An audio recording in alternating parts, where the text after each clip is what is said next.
je moj novi drugar Cvetko. Na brdima iznad Skelana sa njime upoznao rat. A bolje da nije na takav način. Do rata Cvetko Ristić je tu živeo i imao sve. A danas ima samo 14 godina i ništa više. I nikog više.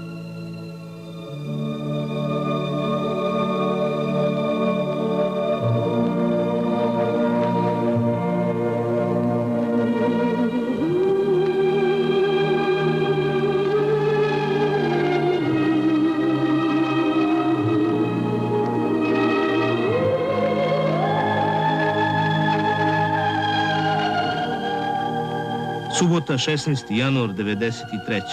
u 7 izjutra. Tog dana su muslimanske jedinice napale njegovo selo.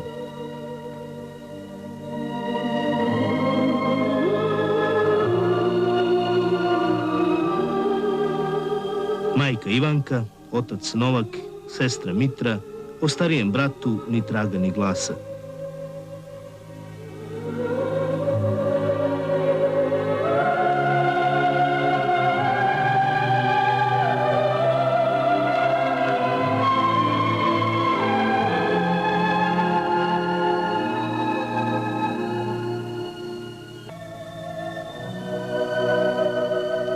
Cvetko Ristić, tek da se ne zaboravi.